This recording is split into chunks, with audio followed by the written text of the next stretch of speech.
Election commission ప్రకటించిన ఫలితాల్లో ఓడిపోయాడు, కానీ సుప్రీంకోర్టు దగ్గర రీకౌంటింగ్ చేపిస్తే మాత్రం గెలిచాడు. అయితే ఏదైతే రాహుల్ గాంధీ గారు ఓట్ చోరీ అని చెప్తున్నారో ఆ ఆరోపణలకు బలం చేకూరుస్తూ సుప్రీంకోర్టు అత్యున్నత న్యాయస్థానం భారతదేశానికి చెందిన ఈ తీర్పు అనేది ఎలక్షన్ కమిషన్ పై మళ్లీ చాలా తీవ్రమైన ప్రశ్నలను లేవనెత్తింది. మీరు వింటున్నది వాస్తవమే. ఇది ఎక్కడో కాదండి, హర్యానా రాష్ట్రంలో ఒక గ్రామ సర్పంచ్ ఎన్నికలు జరిగితే నవంబర్ 2, 2022లో మోహిత్ కుమార్ ఓడిపోయాడని చెప్పి కుల్దీప్ సింగ్ ఫేవర్ లో రిజల్ట్ ఇవ్వడం జరిగింది. వెంటనే మోహిత్ కుమార్ సీదా సివిల్ కోర్టులో ఛాలెంజ్ చేయగా కోర్టు కూడా రీకౌంటింగ్ చేయాలని చెప్పింది. కానీ మళ్ళీ మన భారతదేశ న్యాయ వ్యవస్థ ప్రకారం Punjab high court, Haryana high court recounting అవసరం లేదని చెప్పింది. మోహిత్ కుమార్ తీరా సుప్రీంకోర్టు వెళ్ళగా దేశ అత్యున్నత న్యాయస్థానం అనేది ఖచ్చితంగా రీకౌంటింగ్ చేయాలని చెప్పి జూలైలో చెప్పింది.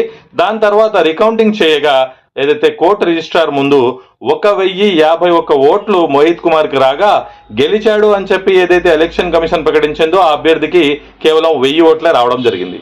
చూశారు కదా ఎలా జరిగిందో. సుప్రీంకోర్టు గెలిపిస్తే ఈవీఎంలు ఓడించాయి. అంటే ఈవీఎంలను మనం నమ్మొచ్చా? ఎలాగైతే మీరు మాట్లాడుకుంటున్నారో రాహుల్ గాంధీ గారు చేస్తున్న ఆరోపణలో బలం లేదని చెప్పి మరి సుప్రీంకోర్టు తీర్పును ఏమంటారు?